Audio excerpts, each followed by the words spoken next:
Good morning, and welcome to NBTV News at 7:35. I'm Frank Marone. And I'm Sharif Wilson. We're here to give you the latest news at the earliest possible time. So Park has officially ended, and both students and teachers are relieved that it's finally over. We had Natalie Tola go around and ask students and teachers about how they feel about Park finally being done. So what do you think about Park? I think it's a waste of time and we're depriving of our actual education.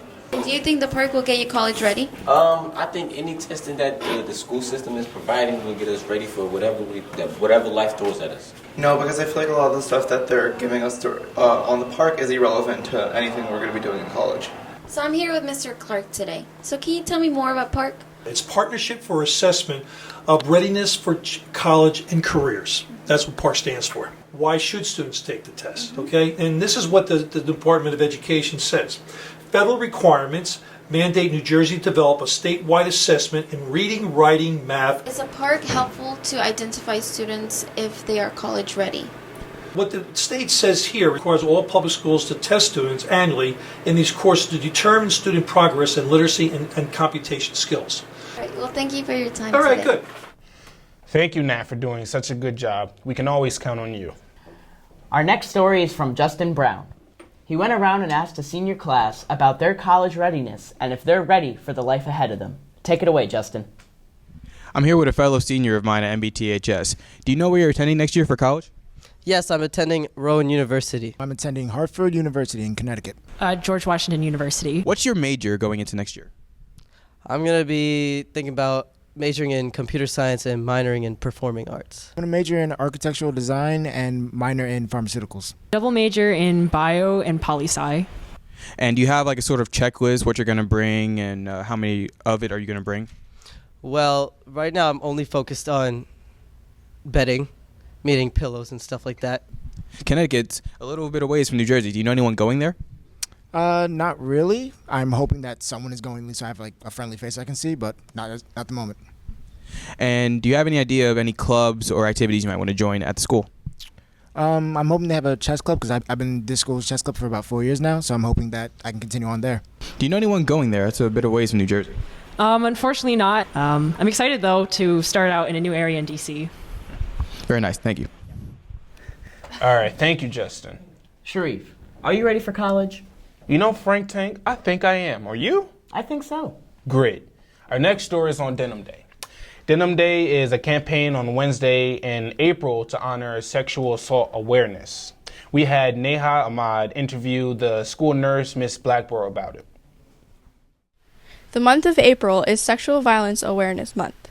So what is Denim Day? April 26th is Denim Day in Middlesex County, and basically that is to show support of survivors of sexual violence and to provide support for survivors of sexual violence. It is not only against women, it can be against men as well, and it affects all ages, and many people are affected by this, and we don't always see the victims, but it causes a lot of angst and hardship and mental distress for families. Can you explain the Clothesline Project?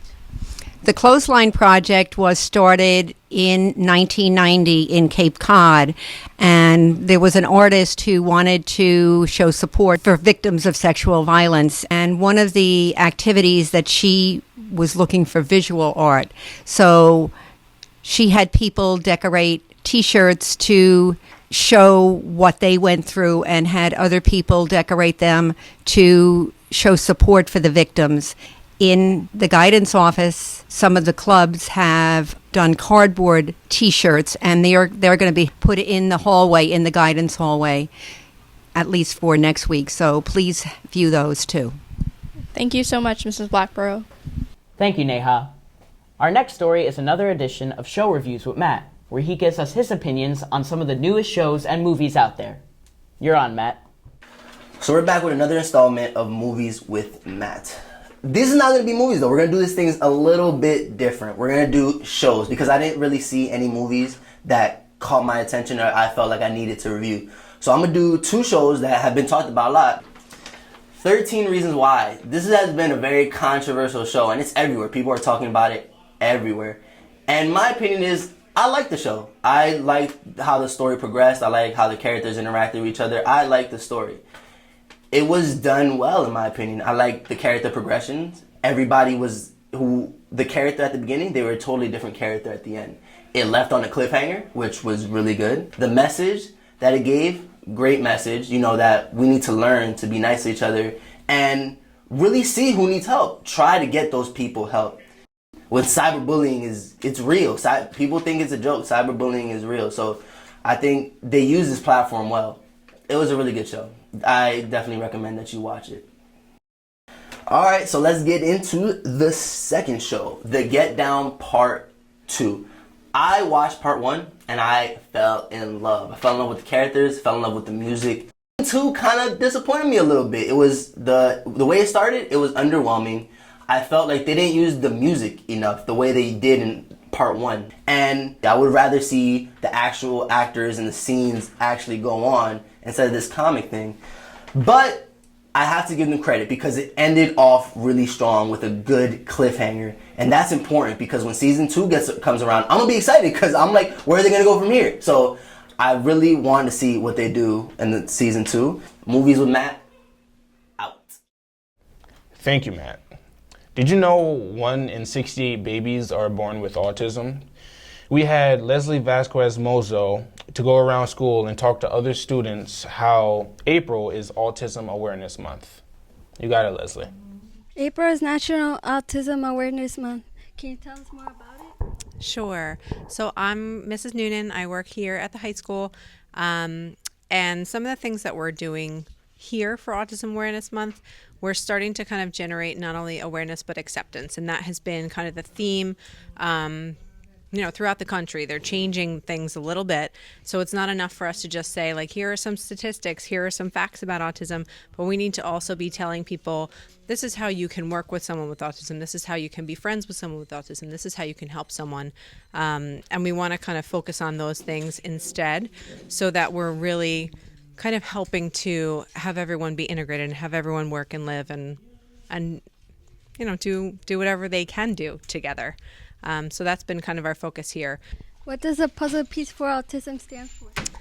So the puzzle piece actually symbolizes the fact that autism itself is still sort of a mystery. So it's puzzling was the original phrasing of it because they don't really know what causes autism yet. They're not really sure why it's increasing. They're not really sure how they can make changes. But what we do know are things that are effective when teaching people with autism. Every year they light it up blue for autism on April 2nd. And really we're just trying to make a big statement. And so by everyone kind of wearing the same color and changing the lights in the Empire State Building, like doing all of these big things, we're just trying to grab people's attention so that once we have their attention, we can do things like generate awareness, teach people different ways of acceptance. It's really just a way of catching everyone's attention. Thank you, Leslie. Tomorrow is opening night for the Alchemist Theater Company's production of The Wizard of Oz. Nikita Verma went around and interviewed some of the cast and crew to get a closer look on the upcoming show. I'm here with Isabel Wood. What's the next show production? The Wizard of Oz. What position do you play in it? I am treasurer or a student producer. How long have you guys been rehearsing for? We started the process back in late January. So that's January, end of January, February, March. So almost 3 months, more than 3 months. I heard there's a dog in the show? There is, because what's the Wizard of Oz without Toto? So Stephanie Dregg's dog, Mindy, will be playing the part of Toto. When is the Wizard of Oz? Wizard of Oz is April 27th, 28th, and 29th. And on all 3 days, it's at 7 o'clock in the evening. And then on the Saturday, the 29th, we also have a 1 o'clock show when tickets are $10 for everybody. Other than that, tickets are $10 for students and $12 for adults. And for staff, it's also $10. Who are you playing in the show? I am playing the Scarecrow. How is that? It's pretty awesome. I mean, getting the fall all the time, but now actually for a purpose, it feels good. How do you feel considering this is your last show?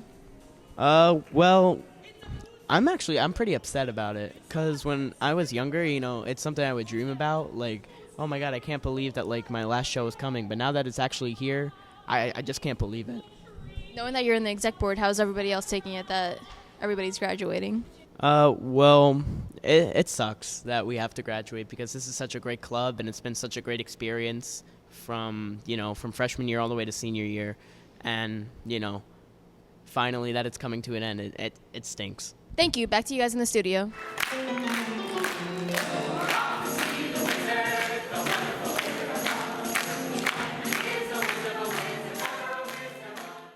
Thank you, Nikita. If you can't come tomorrow night, you can definitely come Friday night at 7 p.m. or Saturday either 1 or 7 p.m. In sports, the boys tennis team is undefeated and the boys volleyball team is ranked number 16 in the state. Congratulations on their accomplishments so far this year. That's all we have for you this morning. I'm Sharif Wilson. And I'm Frank Marone. And this has been another edition of NBTV News at 7:35. Thank you for watching. We are North Brunswick.